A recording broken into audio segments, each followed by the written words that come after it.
Grace tabernacle apostolic search உள்ளான மனிதன் புதிய நாளுக்குள் அனுதின தியானம். செவ்வாய்க்கிழமை பங்குனி மாதம் 17ஆம் தேதி 2026ஆம் ஆண்டு. இன்றைய தியான தலைப்பு தேவ சித்தத்தை நிறைவேற்றுகின்றவர்கள். இன்றைய தியான வசனம் பிலிப்பியர் 2ஆம் அதிகாரம் 7ஆம் வசனம். தம்மை தாமே வறுமையாக்கி அடிமையின் ரூபம் எடுத்து மனுஷ சாயல் ஆனார். தியானம். ஒரு தகப்பனானவனுக்கு 5 குமாரர்கள் இருந்தார்கள். அவர்களில் இளையவன் தன் தகப்பனானவரின் ஆலோசனையை தள்ளி தன் கண் போன வழியிலே வாழ்ந்து தன் வாழ்க்கையை கெடுத்துக் கொண்டிருந்தான். தன் சொந்த வீட்டை விட்டு தூரத்தில் உள்ள ஊரிலே வாழ்ந்து வந்த அவன் தான் வாழ்ந்து வந்த ஊரிலே பலரிடம் கடன்பட்டு அவைகளில் இருந்து மீள முடியாமல் தவித்துக் கொண்டிருந்தான். அவனை குறித்து துக்கமடைந்த தகப்பனானவர் தன்னுடைய மூத்த குமாரனை நோக்கி, நீ போய் உன் சகோதரனை அவன் கடன்களிலிருந்து விடுவித்து வீடு வந்து சேரும்படிக்கு அவனுக்கு வழிகாட்டும்படி கூறி அவனுடைய தம்பி இருந்த ஊருக்கு அனுப்பி வைத்தார். அவன் தன் இளைய சகோதரன் வாழ்ந்த ஊருக்கு சென்று அங்கு தன் தம்பியின் வாழ்க்கை முறையை பார்த்தான். அவனோடு பேசினான்.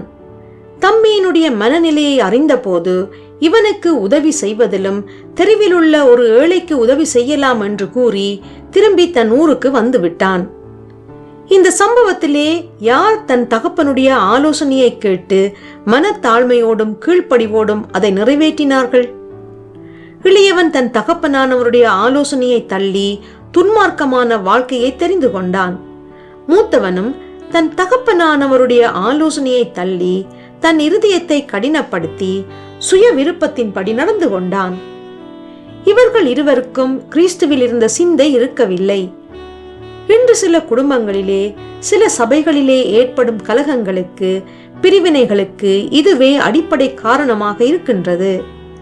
கிறிஸ்துவின் சிந்தை இல்லாதவன் கிறிஸ்தவனாக வாழ முடியாது, கிறிஸ்துவின் பணியை செய்ய முடியாது.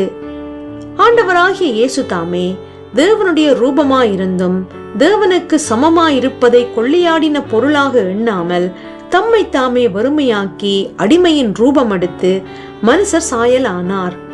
அவர் மனுஷ ரூபமாய் காணப்பட்டு மரண பரியந்தம், அதாவது சிலுவையின் மரண பரியந்தமும் கீழ்ப்படிந்தவராகி தம்மை தாமே தாழ்த்தினார். மீட்புக்கு பாத்திரரல்லாத நாம் தேவனுக்கு உகந்த பாத்திரங்களாக மாறும்படிக்கு தம்மை தாழ்த்தினார். நீங்களும் அத்தகைய சிந்தனையிலே வளர்ந்து பெருகுங்கள். ஜெபம் செய்வோம். பரலோக தேவனே, ஒன்றுக்கும் உதவாதவன் என்று என்னை தள்ளி விடாமல் உம்முடைய சாயலிலே வளரும்படி தெரிந்து கொண்டீரே. அந்த உணர்வு என்னில் வளர்ந்து பெருகி கனி கொடுக்கும்படி கிருபை செய்வீராக. இரட்சகர் இயேசு வழியாக ஜெபிக்கின்றேன். ஆமேன். மாலை வாசகம் 1 கொரிந்தியர் 11ஆம் அதிகாரம் 1ஆம் வசனம்.